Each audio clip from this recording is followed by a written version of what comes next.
Make sure to hit the like button and subscribe to the Fake Racers podcast here on YouTube. Also, make sure to rate, review, and subscribe on your podcast platforms.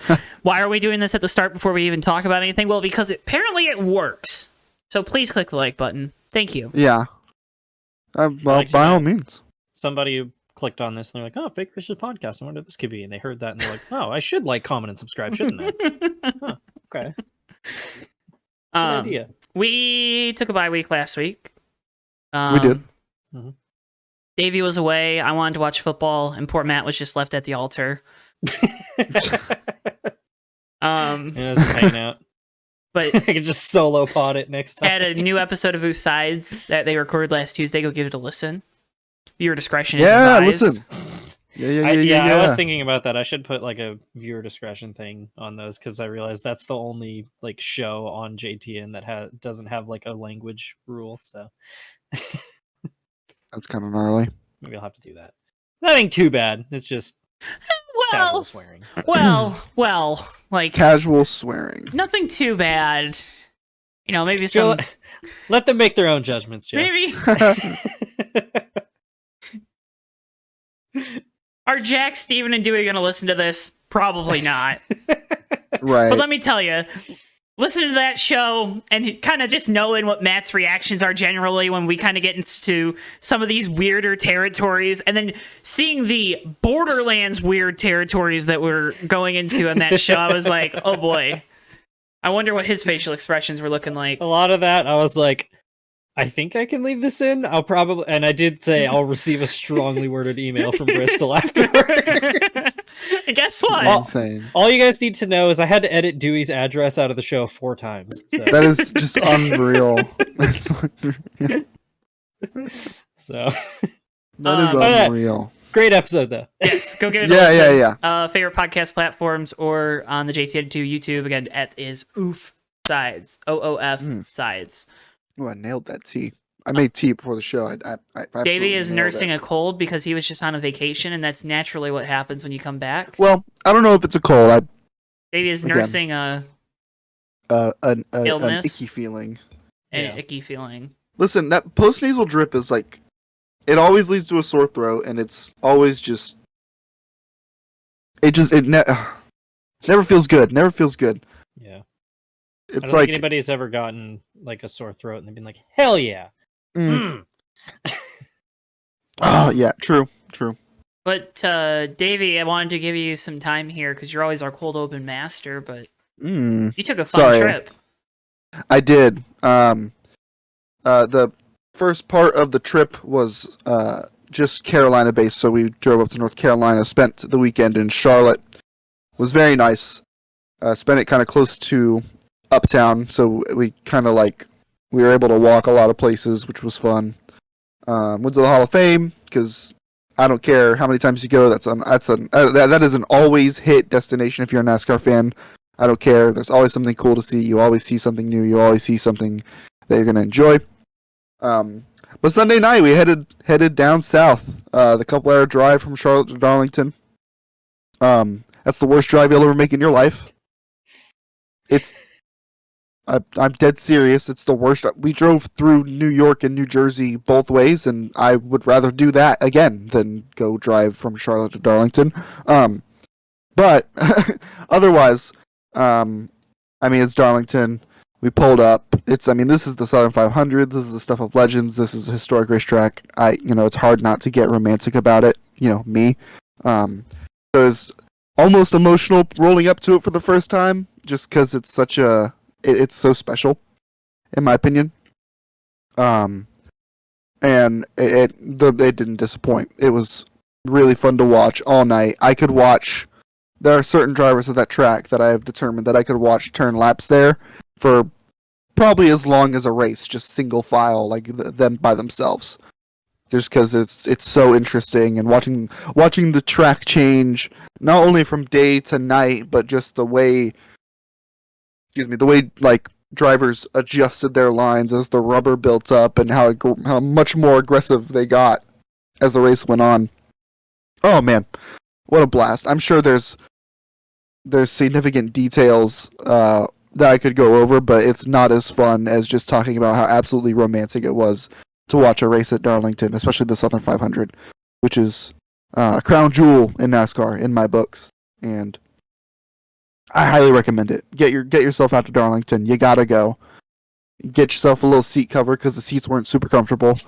And potentially don't sit in turn 1 because the sun is gonna blast you for the whole first stage. But other than that, it was beautiful. It was perfect. Great weather by the time the nightfall came.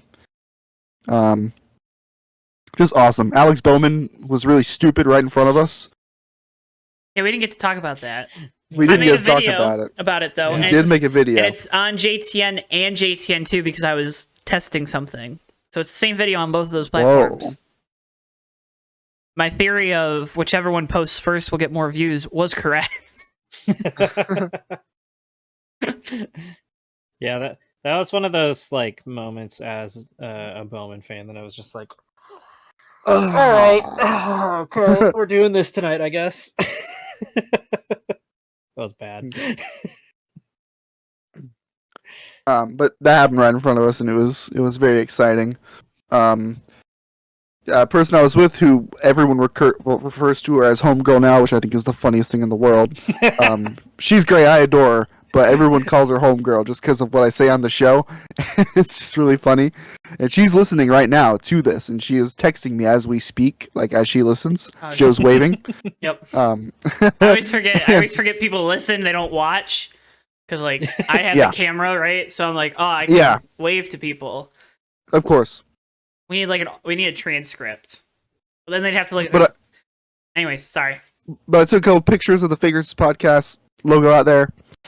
And then later on the trip, when we were in Darlington, there is a Fakers podcast sticker somewhere in Washington, D.C. Oh, hell yeah. Which is pretty cool. I got video putting that on. Might put together something for Joe. And commercial things. Joe's very happy about that. Yes, I would love some more JTN related commercials. Yeah, and I posted some pictures on my Twitter, which is @DaveyHazard. It's X now, but I'm calling it Twitter. That are really pretty. Joe on the JTN and his account interacted with it. What else? Went up to Massachusetts and New Hampshire for a concert. Was that good concert? Whose concert was it? No, his name's Noah Khan. Yeah. Yeah, because Joe saw me listening to Noah Khan on Spotify, and he was like, "Oh yeah, that's pretty good." Yep. I was like, "Yeah." Okay. It was actually a really good show. It's like kind of like folky, like kind of folk music. Pop folky. That's what I was gonna guess. I was like, just looking at a picture of him, he probably makes like folk music. Yeah. Yep. Really good. Yeah. It was a great show. He's from New England too, and there's a lot of like lyrics that reference New England, so everyone was going crazy. It was a lot of fun. That's cool. Nice. And drove back down, and it was a long drive, and I'm still a little tired from it, but it was just a blast. Shenandoah National Park is a must-see national park, by the way. Go at sunset. It's beautiful. In Vermont? Virginia. Oh, Virginia. Okay. You got the V. Yep. Just go to all the national parks. They're all cool. That too. Yeah. And definitely do that. Museums. Just museums in general. They're just cool. Yeah, we went to the Holocaust Museum in DC, which is just a banger. Yeah. That is a must-see. Without going into the morbid details of it, it was very, very, very, very well done. A very good museum. Okay. Can we talk about what you said? But there has to be a level. We can't be going. Dude, the Holocaust Museum was hitting. I'm telling you. That's what you sounded like. Dude, it was a good museum. It's very well put together. It's a good museum. It does a very good job of conveying the tragedy, right? Yes. Listen, I really don't. We just shouldn't use the word banger, is what I'm getting at, Davey. Like, if you think that I think the Holocaust was a banger, I really need you to reevaluate what you think of me. We should. Because that's not what I'm saying. And anyone who knows me knows that's not what I'm saying. No, I know. It's just. But we gotta. We gotta think about what we're saying while we're saying it. We gotta. It's It reminds me of okay, so have you ever seen that tweet where it's the guy talking about reading like Mein Kampf in public, but he's like nodding disapproval or shaking his head disapprovingly to make sure people think he doesn't like it? See, that's what it feels like I would have done if Yeah. I was like, I had that exact experience at the Railroad Museum last weekend because the Someone was beginning reading part... what? Well, hang on. But if you let me finish the story, No! you'll see how this works, Joe. Not how that works. So the first, like, when you go into the Sacramento Rail Museum, like, the first part of it is, like, the first steam engine that was ever working on the West Coast, and it's talking about the whole process of building the not intercontinental, or whatever the name of Transcontinental Railroad. And one of the big parts is they have a huge section that's just dedicated to the Chinese immigrants who worked on it, and it talks about the way they were mistreated and everything, and there just so happened to be, I don't know why, and I'm not saying this in a bad way, but there was like 8 Chinese families who were all walking through there at the same time as us. Like, it must have just been like a giant like gathering or whatever. So I felt like I had to it's like, yeah, this is bullshit, isn't it? Like, while we were there. So obviously I didn't, but it was a very interesting feeling, like reading about how mistreated they were like during the process of that, like while surrounded by a bunch of like Asian American families. So yeah. dude, that's Joe doesn't know what to say or do. I don't. I He's just frozen. This was not the we are 11 and a half minutes into the show, and this was not where I thought this conversation was going to go. At this rate, we are 6 minutes into the show. Yeah. It's all good content, right? I also did a throwback weekend, though, if we want to do that beforehand. But it could also be my bottom split moment of the week. I don't know. We'll leave it for later because we need to not have an hour and a half episode like we've been kind of creeping towards. Did you have anything to share, Matthew, during story time? Other than just racing stuff. I guess I could talk about it. I went and raced the Frogtown Classic this week, which is a throwback BMX race where That's cool. It's like an old style BMX track where it's just like a trail carved on the side of the hill with hay bales along it and like 2 jumps. And they also had a water hazard. So if you crashed and fell in the water, sucks to suck. My brother and I raced the side hack race and we won. We're undefeated on the side hack. And then my brother raced my dad's old bike from the 80s and wore all of his old gear and everything, which was cool. And then also, for some reason, my dad and his brother and like their family are unbeatable at raffles. They always talk about having raffle practice because they gave away 24 raffle prizes, and my dad and my cousin won 9 of them. That is insane. So I went home with so much free stuff. I got a helmet. I got a jersey, a t-shirt for King's BMX. I don't even know where that is. Some handle grips somewhere around here. A backpack. What? Dude, so I enter raffles and Davey. giveaways. I was like a consistent Gaunt Brothers and Jimmy Johnson, like, hey, be this person to retweet this, and you could win my signed loin covers or something like that. I don't care, whatever it was, right? Like gloves or whatever, or like with Gaunt Brothers Racing, it was like a hat from the weekend. Yeah. I did that religiously every time I saw it, and I enter other things. You want to know the only thing I've ever won? I won a book. I remember this, yeah. Yes, I remember it's you a complaining cool about book. this like every week when you were like, entered another raffle, probably not going to win it. And like someone would win it, and it would be like Sally LaFartface from like nowhere, Virginia, who just retweets only fucking raffles. And I'm like out here like slumming it, being a Gaunt Brothers Racing fan because Parker's driving the car, like rooting for the car that might finish top 28, and like Sally, who's just gonna sell the hat, wins it every week. You don't have that many fans. How am I not winning this? Dude, the best part is like my dad and my cousin would like every 20 minutes like, we're gonna go see if we won something, and just come back with like an armful of more stuff. I was like, how? That just pisses me off. Like, that's so annoying. So I got a free helmet out of it though, so that's pretty cool. That's dope. Yeah. I imagine that's not cheap. Yeah, don't know. I'll have to look it up. You get so much stuff that you don't even care, like that you won the free stuff. It's like, yeah, Right. it's there. That's cool. It's like, how much was it? I don't know, but it's on my bed, Yeah. so. My dad was like, I'm not writing anything. You take it. Unbelievable. But all right. Well, this is Fake Racers Podcast. I'm Joe. We got there. I'm Davey. I'm Matthew. Can't We're thank getting you real good at that. enough for watching. Make sure again you click the like button and subscribe and comment and tell us how much you missed us last week, so that way we know to not skip a week. I missed us. I missed us too. Yeah, same. Also, aforementioned homegirl was very disappointed you guys didn't record without me. She was like, "Why isn't there a podcast? Did they Where's just my decide content?" to do that without you? What the heck?" Like, she had all these questions. I was like, "I'm on vacation." I think, Davey, what we're gonna do is we're gonna get you a mobile podcast studio. Yeah, Yeah. that's fun. That means you're gonna have to spend money on me, which you hate to do. No, wait a minute. Yeah? I've never said that I hate to spend money on you. You I just don't hate to spend money. on me. I was talking to my coworker today because I was like, "Oh, I'm hungry." Oh, He's boy. like, "Oh, you should go get lunch." And I'm like, "Well, that'd be like $5." He's like, "Yeah, like I don't want to spend $5." Do you know how much I would kill to have a $5 lunch, Joe? Yeah, like, what the hell are you talking about?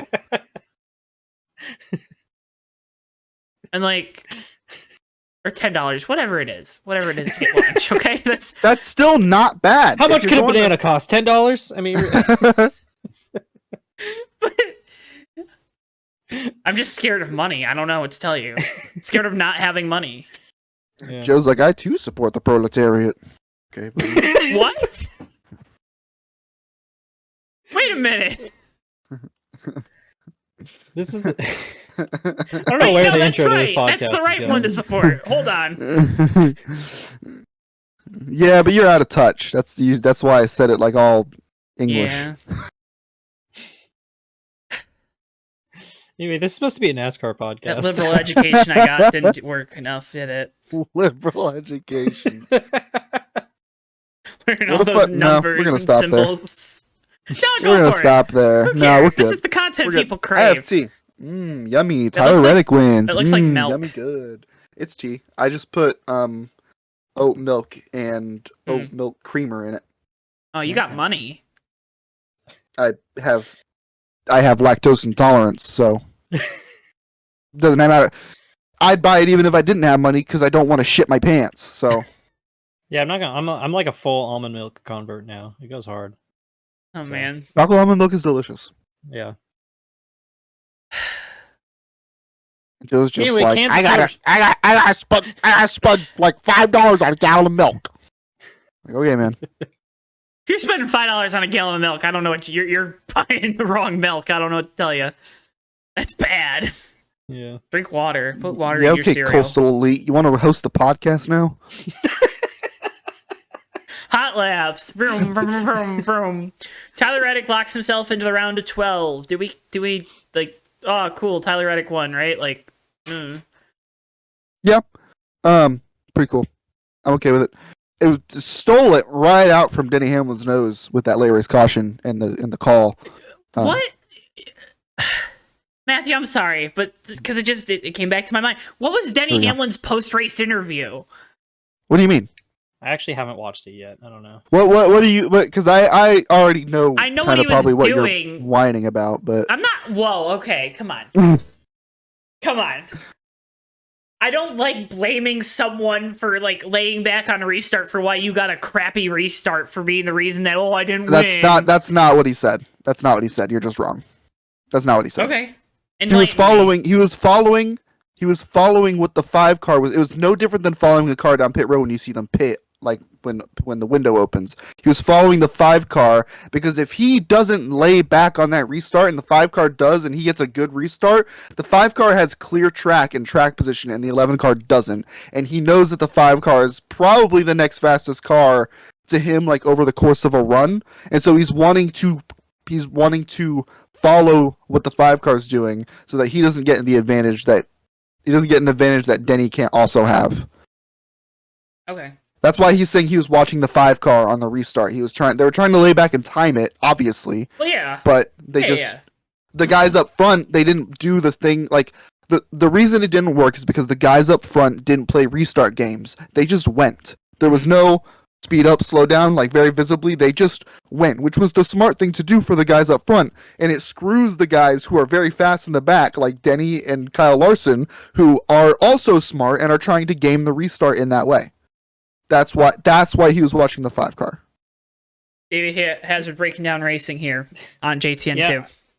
I've done it before, and it's also bit me in the ass before. So I do like starting every like Denny Hamlin discussion where I'm like ambivalent towards what happens with, as the podcast is dedicated Denny Hamlin hater. I didn't really. I was like, I don't get why everybody's like ripping on him so bad. Like at first, I was like, I just thought he didn't bunch up properly, and then he was like, well, yeah, Kyle Larson was laying back, and so I wanted to do the same thing. I was like, oh, okay.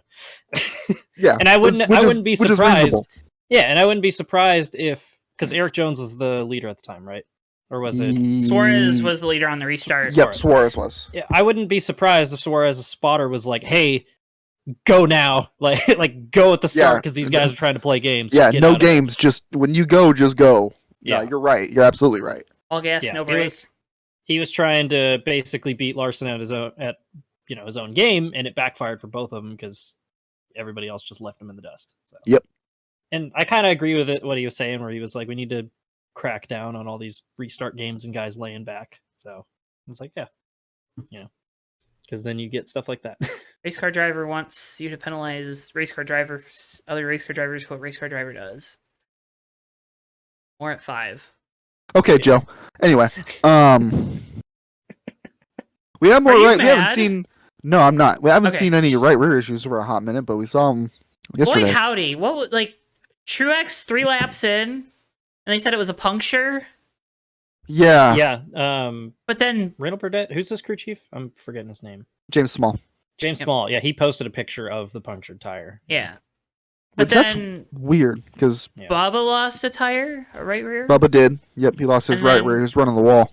Chris Buescher lost a tire. Stenhouse, I think, lost a right rear. Yeah. I wonder if if it was another one of those things where Goodyear was like, here's the tire pressures, and they were running outside that. So that seems to be a pretty common thing. Yeah. Could be. So here's the thing with tires. Usually they don't fail because Goodyear, anytime there's any tire failure, they immediately go back to the 2008 Brickyard 400 and they're like, a lot of times, I don't know if you guys I remember being really fascinated by the first truck race at Eldora, where Goodyear was like, hey, don't run less than 12 pounds of air. And teams were running 4 pounds of air. Yeah. Right? So, and that's kind of, you're pushing the limit. That's what you're supposed to do. That's why they're recommended pressures, not enforced pressures and all that. Shout out Ty Majeski's team. But yeah, it was weird, and it affected playoff guys.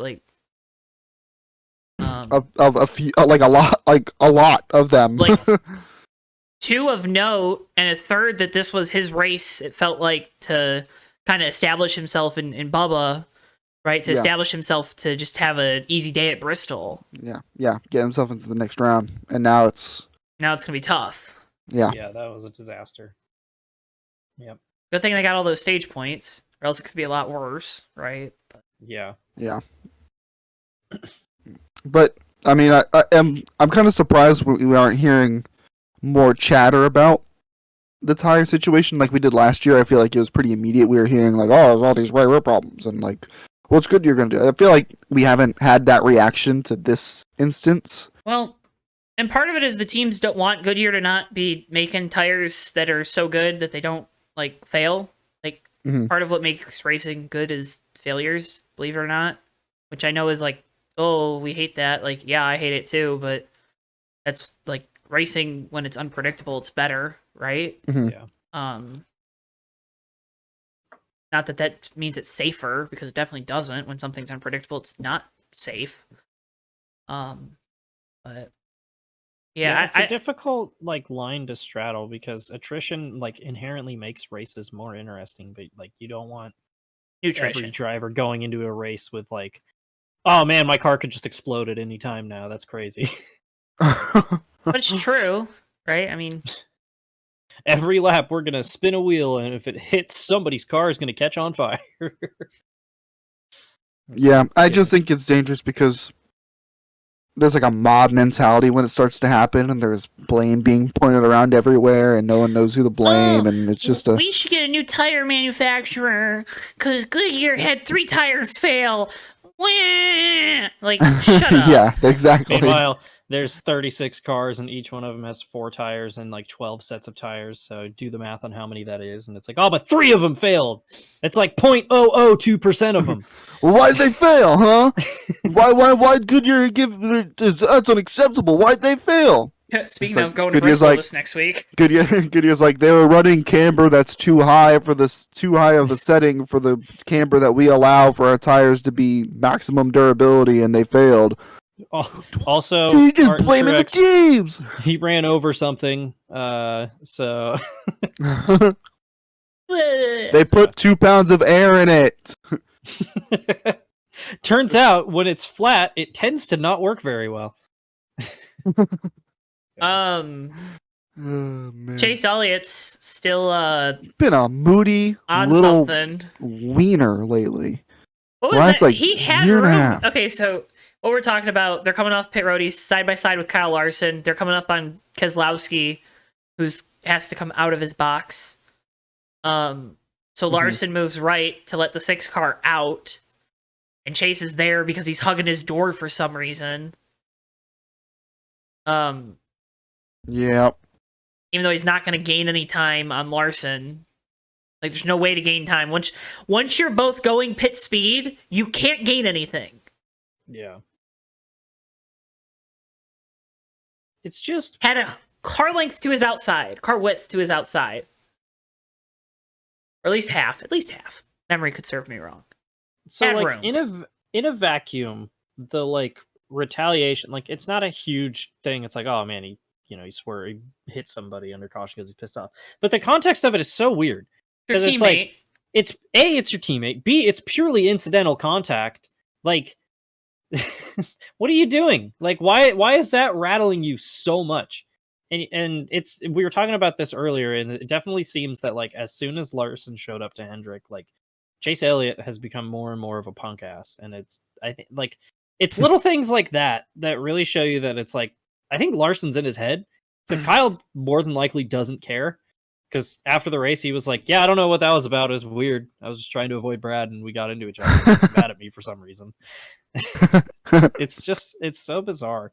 Yeah, and Chase Elliott's given us so little to work with as to who he actually is and how he perceives things on the racetrack that I don't even know what to say about this, because I have no idea. He's so inexplicably dull most of the time that I don't even is he mad? What can we perceive from this? I don't really know, just other than he's been super moody and a little B word. Whenever anything bad happens lately. I don't know, it's just weird. Yeah, I definitely started picking up on it, and a lot of people pointed out at Watkins Glen last year when Larson got into him, and then Chase just punted Reddick for no reason on the last lap because he was pissed off. And it was what? Why are you taking your front? Why are you pissed off at him? What did Tyler Reddick do to you? Yeah, it's such spoiled brat energy. I can't explain it any other way. It's so weird. I don't know. It's definitely something I am. It may be nothing. It's entirely possible. This is not a big deal. It's just happenstance sort of deals and frustration from a year that was kind of cut short by a lot of weird circumstances for Chase Elliott. However, I am really excited to see how this continues to manifest and play out over the course of this season and next. Because I would imagine Chase Elliott, even though we joke a lot and are kind of half serious about the fact that he hates his job, I know he probably wants to keep earning the paycheck he gets from racing. And deep down, I know he likes racing. I wonder where this leads. I wonder where this goes. I wonder if there's a big move, for someone. Because you think about Chase Elliott and you just assume he's going to be at Hendrick his whole career, but there's no reason for that to be true. And I'm not planting those seeds yet. I'm just saying I'm keeping an eye on it and seeing how it progresses. And if Chase Elliott continues to be a moody little B word, I wonder where he ends up because he will not stay at Hendrick for long.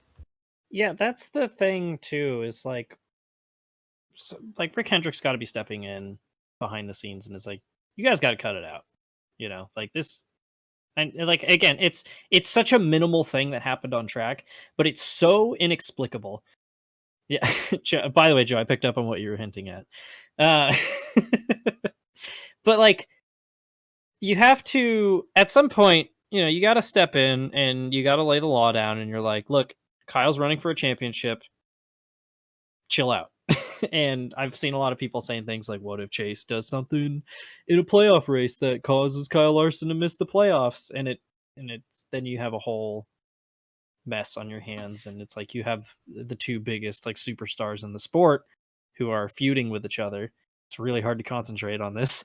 But like, it just reminds me of like people will give William Byron crap for not having a lot of personality, and I justified, and Alex Bowman's gotten his fair share of criticism for everything, but it's like those two don't rock the boat, and I think that's why they're really valuable to Hendrick Motorsports. So yeah, I think you make a great point there, Matt. I agree 100%. It's like, you could look at the way, say, Bowman's run, and again, I'm not trying to be like a Bowman defender or whatever. Like I'm a fan, but just looking at this from like a purely neutral standpoint, he's been okay. He's been solid, but like Ally likes him. They're going to pay for the car, and Alex Bowman's not going to screw with his teammates constantly when he throws a hissy fit. It's like, if you're a Kendrick and you got to make a decision on your drivers, like which ones do you want to keep? So, wait, here I can. I can't reach my jersey. No, it's too far out of the way. You're gonna want over. The bit's over. You're gonna really want to watch the video version of the podcast just now. I was just trying to waffle for as long as possible to see how long I could keep this going. Here, I'll just do. The Chase Elliott thing is weird because like he's gonna, as long as he wants a ride at Hendrick Motorsports, he's gonna have a ride because he sells merch, has good sponsors, and for some reason people still go to Napa. Okay. That's not fair. Like I go to my Napa store, so listen. Can I just say, not wrong, because I have gone to Napa most times in my life, and usually they get. I have never bought bad parts from them, but every single Napa employee that I've ever worked with has always had an energy of like, ugh, as soon as I walked in. That's most parts people. O'Reilly, super friendly. Napa, they're always just like looking at you like, what are you, stupid? Of course that's what have you ever noticed how so Napa stores are like family owned a lot of the times, where like O'Reilly is an actual chain. So like people license the Napa name. Yeah. It's like a franchise kind of. Or like O'Reilly's is like they all own the stores or something. Plus Napas are like grungier. They are. They're kind of dirty. Yeah. That said, I've spent a lot. That's why Chase Elliott's a dirty driver. Yeah. Oh, it makes sense now. Joe, did you notate the time where we were just doing all that just now? I don't know. It's 34 minutes right now, so Okay, yeah, I'll write it down. I'll do the work. That. Can the caption just be Will's blood waffling? Davey's gonna do some work. Yeah. Hey, I hope you guys enjoy the 20 stickers you're going to get in the mail later. I will. Thank you. Literally inundated with stickers. I'm going to put one on my car. Yeah. Yeah, cover up all the rust. All right. What? I was going to cover the rust with the sticker, but... Did you hear what I said? No. Okay, good. Okay. Nah, nothing. John Hunter Nemechecks won the Xfinity race. Austin Hill won the regular season title. Do we care? I care that John Hunter Nemechecks won the race. Yeah, because he did it. Because Brandon Jones didn't, which means Bart Kligerman's in the Xfinity Series playoffs. Very happy for that. The playoff grid is set for Xfinity. It's going to be an exciting postseason.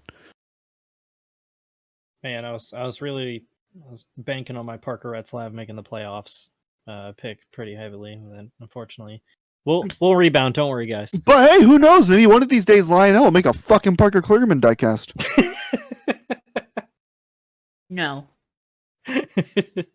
Big shout out though to Brandon Jones, like showing up when they needed to in a must-win situation. They almost pulled off, but... at Kansas. I mean, it makes sense. Yeah. No, Bro is good at one track. It's like back in the early 2000s where it's like you go to Atlanta and you're like, oh, we got to deal with Jerry Nadeau today. Oh god, what was I gonna say? I can't remember. Oh yeah, John Hunter Nemechek dominated. That was about it. Mm-hmm. Truck Series finish was pretty exciting. Oh yeah, Christian Eckes won. Great finish. Terrible Eckes. broadcast.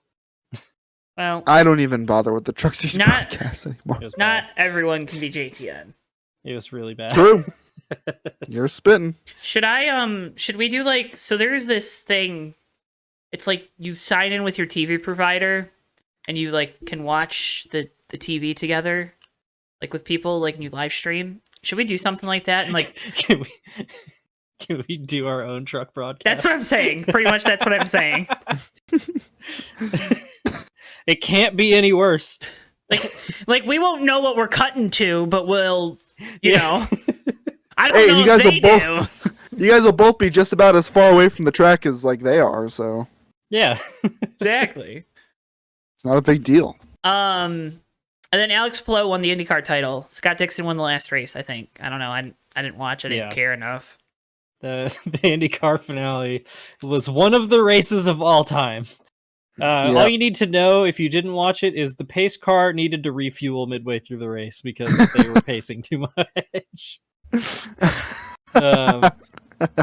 The is it pronounced Juncos? I think is the Juncos. 77 to 70 Juncos. Whatever. They ran into each other when Canapino was on pace to get a podium. Pretty much everybody crashed. I think Joseph Newgarden got involved in multiple wrecks. Kyle Kirkwood gave somebody the passive-aggressive thumbs up again. God, I love that. He's just like me. Yeah. There's a really good edit that just has like SpongeBob music over all the incidents.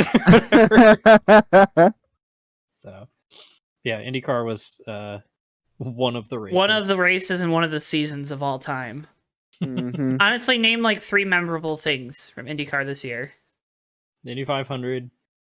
Yeah, but that that doesn't count. That's not allowed. Nothing about That's the not Indy allowed. 500 That's is like allowed. That's like the the free space on the IndyCar bingo board. Pretty much. Name exciting sports moments. Super Bowl, World Series. Technically not untrue. Stanley Cup Finals. St. Pete when McLaughlin and Are you looking this stuff Grosjean up worked as each we're other doing out. this? Because that No. doesn't count. My favorite IndyCar moment was when there was an IndyCar race happening and we just didn't know because no one said anything about it because That no was one the Road posted about it America. because the IndyCar social media is just getting worse somehow. It was when Christian Lundgaard just decided to go God mode one week. That's weird. I think Graham Rahal missing the 500. Yeah. That's Yeah, I pretty- didn't really remember that until just now. I bet if it wasn't Graham Rahal, I'd remember.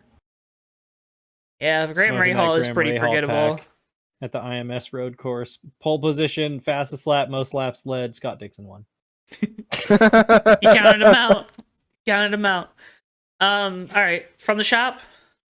Yeah, speaking of, we talked about our Xfinity winner, John Hunter Nemechek. He ain't gonna be in Xfinity much longer. No, he going. Why is that? He going cup racing. He going to be the newest teammate for Eric Jones at Legacy Motor Club. Third different driver of the 42 car in as many years. He will move up to the Cup Series as they make the transition to Toyota.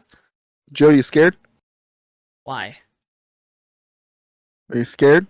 I was already scared because they're switching to Toyota, and I've already seen my driver get screwed once by the Toyota development pipeline. So I guess. Okay.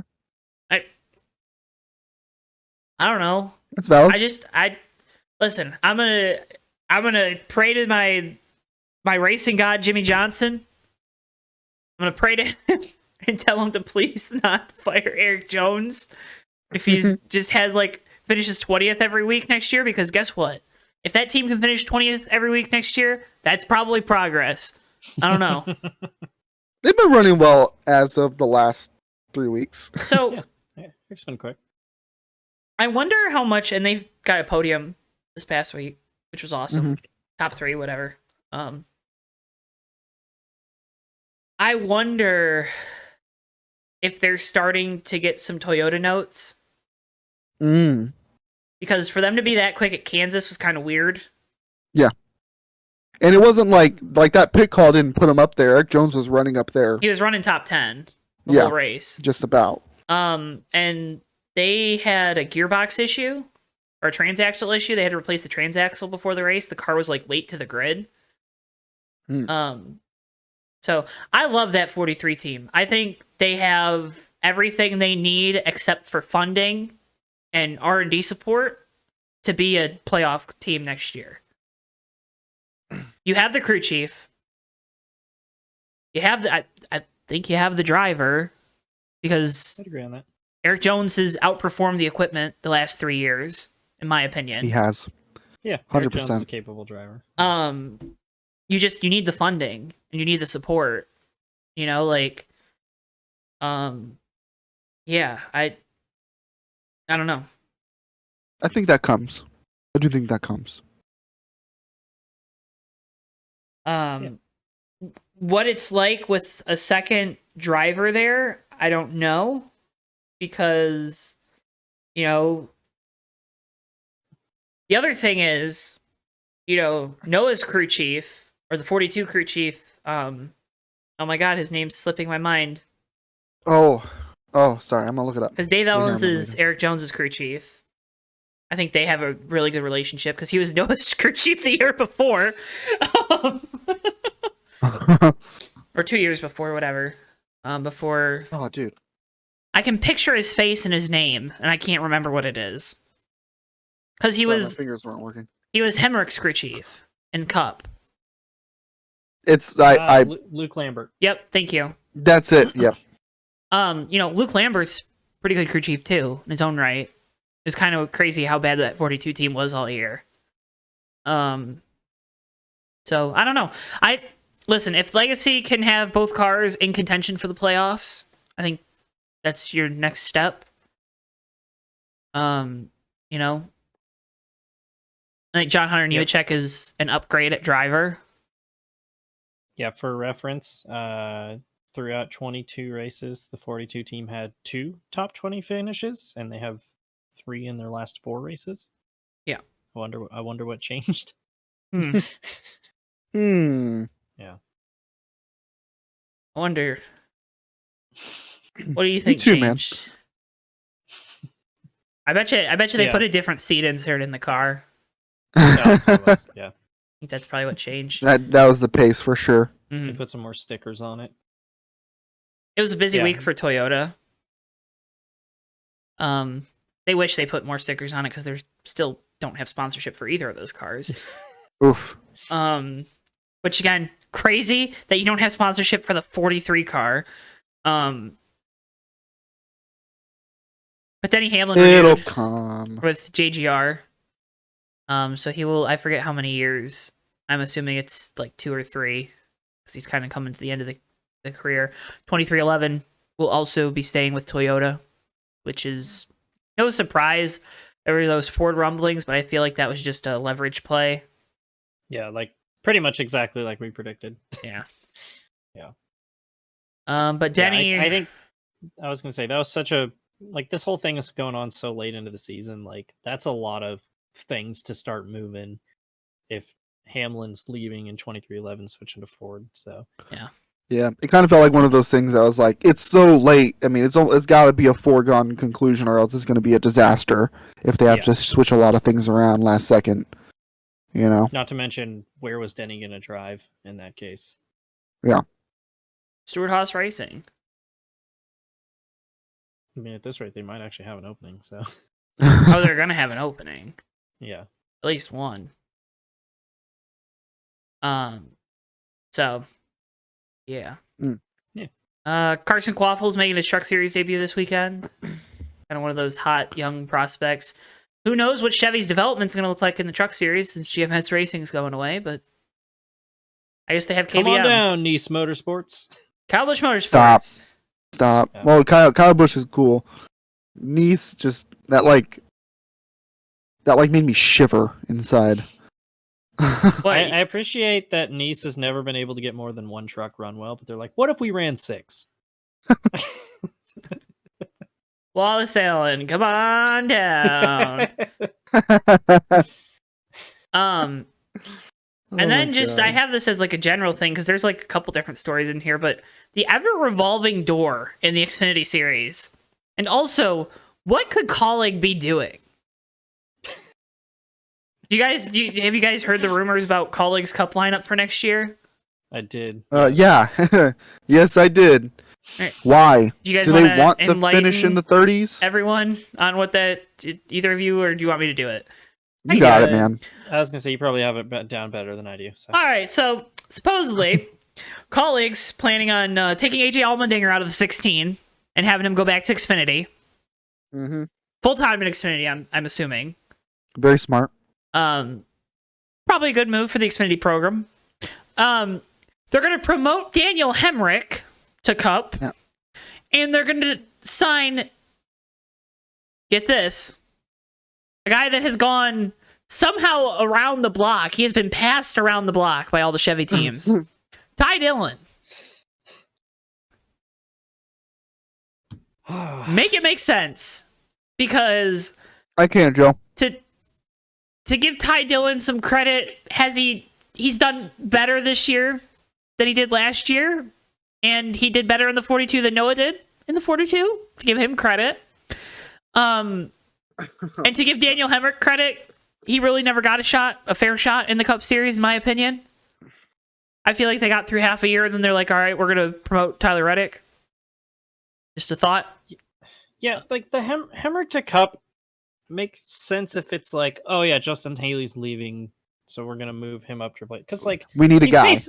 He's basically run the same that Haley did in the same Xfinity car, right? Mm-hmm. Like I would say they're on a similar par.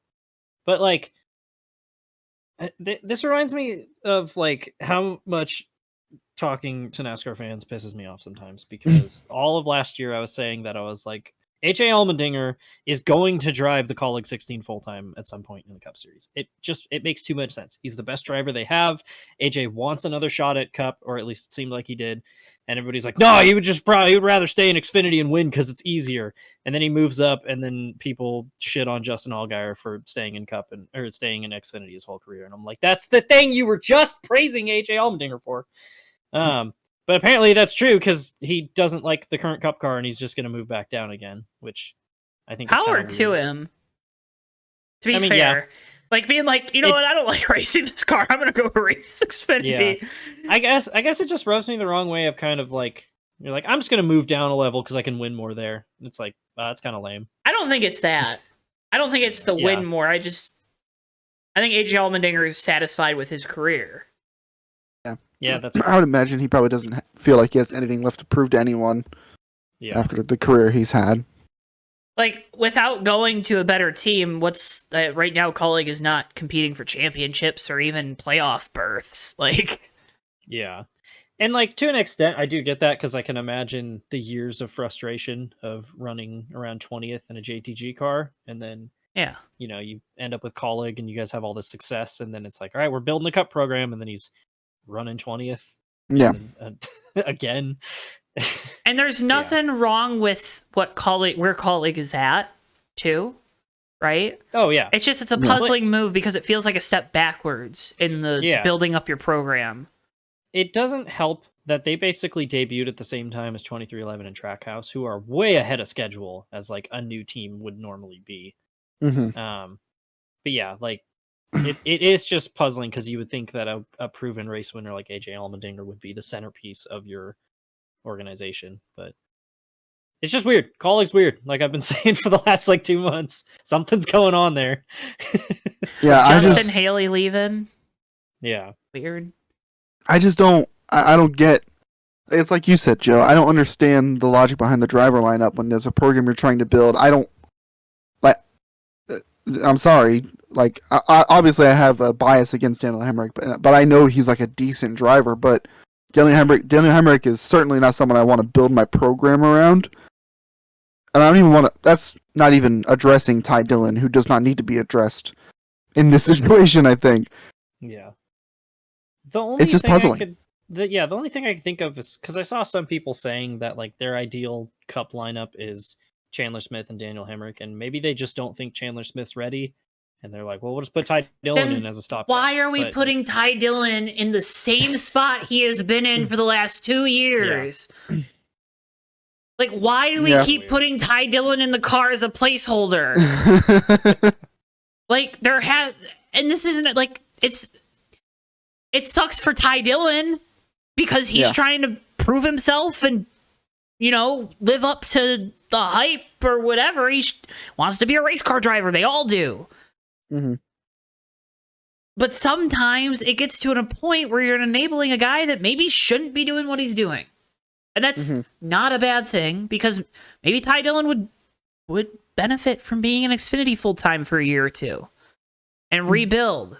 But you get what I'm saying, Davey? That was a mean smirk, by the way. Listen, it's puzzling. It's just puzzling. I don't know if there's like a level of arrogance at Kaulig, like, oh, we can build, like, this is, see, we have the people here, this is going to be fine. Like, I don't get it, because this is not how like, in my opinion, and maybe they'll prove me wrong, this is how you build a program. You build that program with veteran drivers you can trust, and a rookie driver that you think has the potential, or maybe not rookie, but a younger driver that you think has the potential. I understand AJ Allmendinger probably wants to go back to Xfinity. It's not like there are not drivers who have experience in the Cup Series who would probably be willing to go to Kaulig, or even drivers who are young and need to get, like, we've talked about it. We've talked about it a ton. The silly season nonsense and madness that has been occurring, and the best they can come up with is Daniel Hemrick and Ty Dillon. I'm not buying it. I don't know. So it's weird. Doesn't make sense. The thing too, it's like, again, with like Ty Dillon especially is the one, but it's like you said, there are so many drivers with experience. I just mentioned one who's probably dying to get a second shot at Cup. Like, I don't know, a guy like Justin Allgaier or Brandon Jones is probably going to bring a Noah Gragson. Noah Gragson. But like, these are guys that have sponsorship and will drive your race car. Probably not do worse than Ty Dillon. I think we could say that like Justin Allgaier gets a lot of criticism, a lot of it justified. But like, I would much rather have him in my car than Ty Dillon. And he brings a lot more money. But does Justin Allgaier want to go back to Cup? That's the other question. Right. I think he does. He does 1 or 2 Cup starts a year. He never really got a shot. Do you want to keep turning the wagon wheel in Xfinity and be like, oh, we didn't win the championship again. Guess we'll try again. Or go take a swing at Cup racing, which you've never really done. I don't know. It feels like a step back, and it felt like they were getting somewhere at the end of last year. Yeah. And this year's kind of been a disappointment, I think, for Kaulig. It feels like they can't get anybody to drive their cars. Which is sad because they put so much effort into these. At least they seem like they do, right? And I had Xfinity Series silly season because it sounds like Cole Custer might be on the move. It also sounds like Riley Herbst might be on the move. Which if Cole Custer leaves SHR, like, okay. Yeah, that every year there's like rumors that people's like headcanons that Tony Stewart and Gene Haas are going to split. But like, if Cole Custer's on the way out, I think that adds a little fuel to the fire there. Yeah. That's a weird one. But Riley Herbst supposedly is like a front runner for the Gibbs car that's open now. Okay. But also, like, Ryan Truex is probably a better pick. Yeah. God, it's so weird. Oh God, there's so many weird moves that are going on right now. Riley Like, Herbst also hates his team like openly. Yeah, a guy like Trevor Bayne who almost wins every time he drives the 18 can't find a ride, but Ty Dillon keeps finding cup rides somehow. It's so weird. I don't get it, man. Yeah. I mean, that's why we're here and other people work in the business, right? I don't know. They know these things. This is the thing I hate most about the silly seasons. I'm like, I just want answers. I want to know now. Why do I have to wait? I hate not knowing. You have to wait. All right. We ready for everyone's favorite segment of the night? Bottom split moments of the week. Or 2 weeks, I guess. Davey, what's your bottom split moment? Oh man. Bottom split moment. I gotta think about this for a little bit. Drivers in New England. They're bad. Man, they're bad. Makes me appreciate drivers down here. Sorry, Dewey. Sorry, Dewey. It was awful. One time, we were walking at one point. I wasn't even driving, and I had to deal with weird, crappy driver. We were walking across the street, and it was morning rush hour, and there was a line at the light, and so the back of the next car in line was maybe just over there, not too far from me, and the car that was coming to get in the line was the guy in the driver's seat was screaming at us to get out of the way and to move faster, just to go get in traffic quicker, and we passed him walking. We were ahead of him. It was very funny. But yeah, that's my bottom split moment. Shut up, New England drivers. My bottom split moment has to be Mike Tirico at the end of the Lions and Chiefs broadcast having to bring up that there's an asterisk next to the Lions win because two of the Chiefs' best players were out. It is the NFL. That happens every week. Players are missing. So it was a weird cut on what was a very exciting night as a Detroit Lions fan. Something that we have waited for at least my lifetime, if not more. I'd say somewhere along the lines of 60 years. Yeah. Yeah. At least 30. Yeah. Matt, what was your bottom split moment? So my bottom split moment was the aforementioned Frogtown Classic, which, by the way, absolutely loved. Great trophy. It's metal. Hell yeah. But it was the worst run event I've ever attended in my life. So cool trophy though. Yeah. So, and again, I loved the event. It was so fun. The track was so cool. Seeing so many bikes from the 70s and 80s racing, and people racing hard too. Dudes straight up taking each other out, going for it. It was awesome. But the Frogtown Classic is not a USA BMX sanctioned race. It's just a thing this private group does for fun, and it shows because they were only open for pre-registration, which means you had to sign up ahead of time using their form on their website. And their sign-up form is so unreliable that it has a disclaimer at the bottom of it that says that it's probably not going to work and to just send them an email anyway. I got 2 confirmation emails. My brother got 3, and we were never charged for it, so that means our things never went through. I emailed them about it like they said, and yet I wasn't signed up when I got there. So my brother and I had to sign up for a 3rd and 4th time once we got there. And so that meant that the race, which was supposed to start at 8:30, started at noon. Thanks. The people running the motos up at the starting hill basically didn't know how to queue people up and set. So a BMX gate has 8 slots on it. And so you always have your 8 people, you have your class on the gate, and you'll have the next one queued up behind them. So as soon as the gate drops, you can get the next people on the gate. Because at a big race, you're running 160 motos. They just weren't doing that, and There was side hack racing too, so they had to be in their own special lane and people wouldn't get out of the way. And it just took forever to run all the motos. The other thing is they ran a different format. So USA BMX's format, you run 2 qualifying races and then a main event. Usually, if you have 4 more riders, you eliminate one of them through the 2 qualifying races. So let's say you have 6 riders. Top 2 qualify out of the first race. Top 3 qualify to the second. You have 5 in your main. The main event is the one that they give out trophies for. If you have 3 riders, they do total points, which is basically you get a point for where you finished. Lowest score across all 3 races wins. They did total points across all 3 motos. And I was like, okay, cool. But for some of them, they had multiple racks of classes. So let's say you had more than 8 riders, you split them up into 2 classes. And they just didn't post the race format anywhere publicly on how that would work. And they didn't tell anybody if you had to run a 4th race as a main event. So when we ran our side hack race, my brother and I, we ran our 3 races for total points and then had no idea if we had a main event because they didn't, and I couldn't get a straight answer out of anybody who ran the event. I had to ask random people.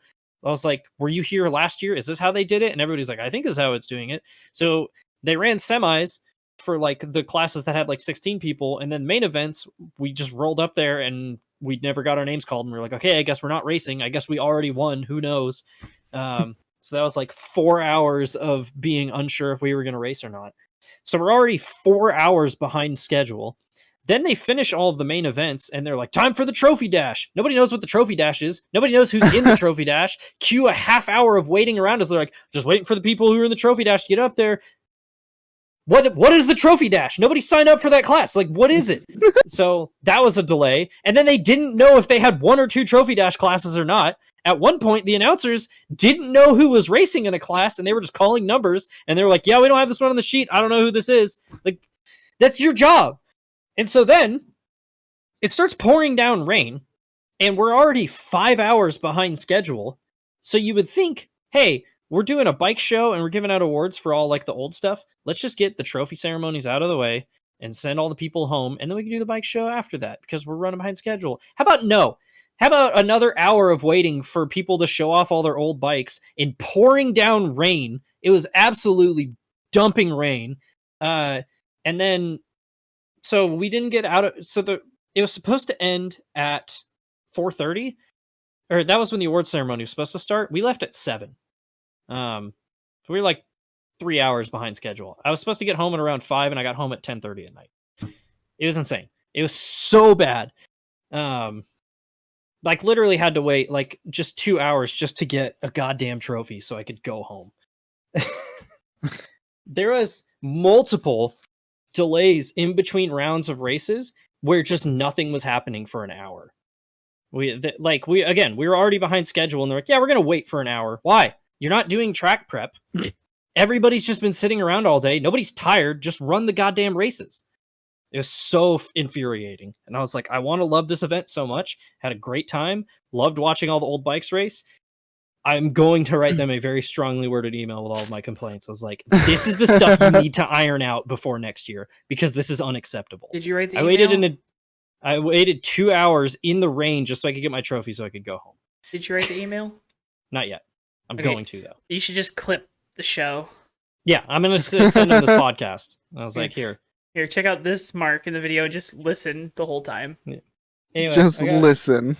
I got a cool backpack, though, so that makes up for it. So that is cool. It's embroidered. Yeah. But yeah, it was frustrating. All right, well, from that frustration, road to pro moment, Matt, you're up.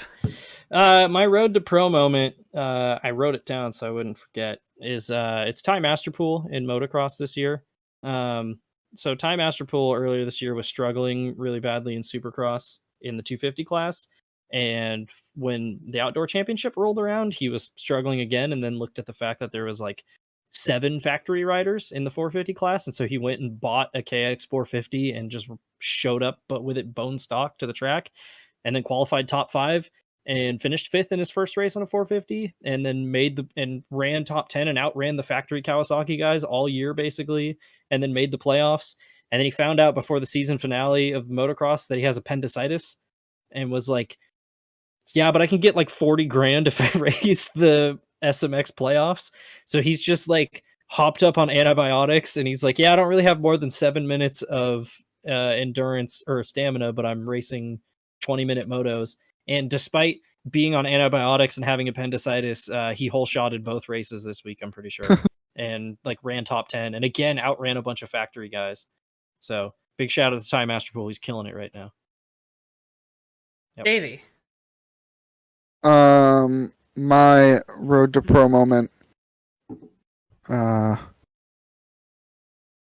always do something that I already talked about earlier in the podcast, but Shenandoah National Park was lovely.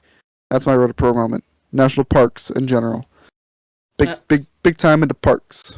My road to pro moment is Eric Jones and crew getting a top 3 finish at Kansas out of nowhere. Yeah. Especially with, again, arriving to the grid late. Like, pretty impressive, all things considered. But yeah. Cool. Yeah. Picks for next week. Trucks. Everyone's at Bristol. Trucks are at Bristol. Xfinity's at Bristol. Cups at Bristol. Who you guys got in the truck series? Who do I got in the truck series?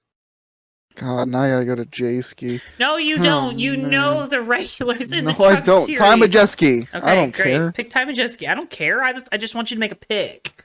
No, I need to see the entry list. You wanna Carson Osvar. He took Ty Majeski. That's who I wanted to pick. So I'm gonna take Grant Enfinger. God, I hate you. Nice. I mean, I love you. Yeah. I know you do. Xfinity Series is at Bristol Friday night. Matt, do you want to pick first? Yeah, I'm taking Dale Jr. All right. Damn it. Davey, you can take Dale Jr. too. No, it's fine. Park Clearman. Gotta do it. All right. I'm also going to take Dale Jr. With the age, man. Jesus Christ. Cramping my style over here. I see how it is. I want to pick Dale Jr. That's fine. No, I want to pick Dale Jr. You only get like one opportunity a year, too. Oh, you get 2 this year. Yeah. That's true. Which is crazy. Whatever, man. Cup Series at Bristol, elimination race. Eric Jones.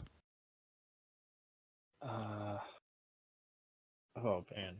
You just made me so happy. I'll make Dell happy. Oh, go ahead. You go ahead.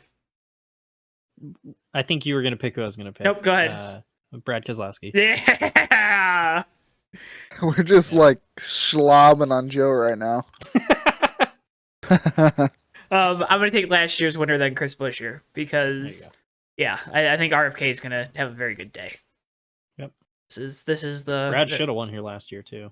Yeah, and I had, let me tell you, and I know Davey doesn't like when I talk about my gambling, but I had $25 free bet on Brad to win the race. Would have won like $300 down the drain.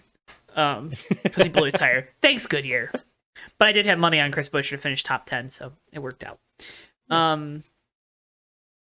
Yeah, that's the show this week. Remember, folks, you can follow us at Fake Racers on Twitter, also at Johto Network on Twitter /X.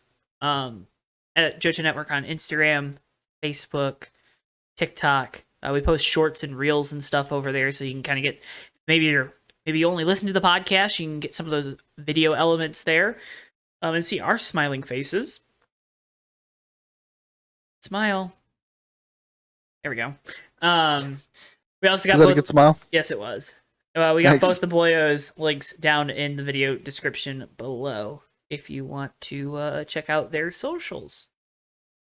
But yeah, that's about it. Matt, did you want to do a Moto Minute, or I know like it's like Super Moto whatever now, and Jet Lawrence is defeated and doesn't matter. It's basically the same format as what we've been doing. I could knock it out real quick. It All doesn't right. have to be a full minute.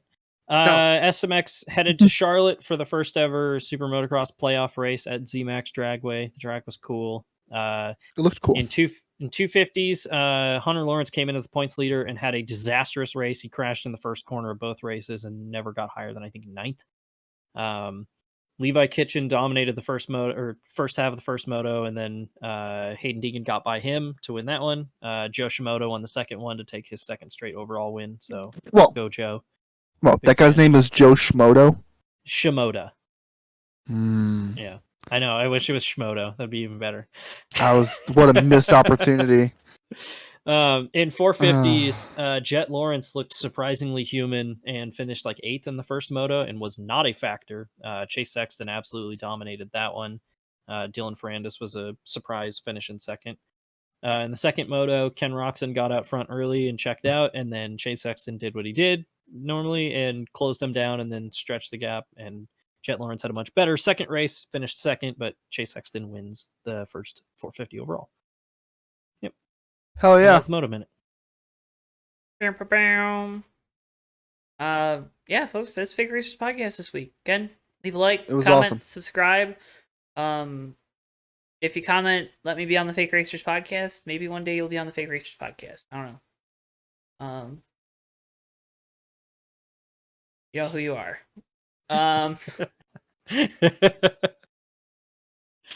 Who knows? Yeah. But again, folks, can't thank you enough for watching, for listening, for what you do to help support us here on JTN and JTN2. And we will see you guys in the next one. Come on. Bye.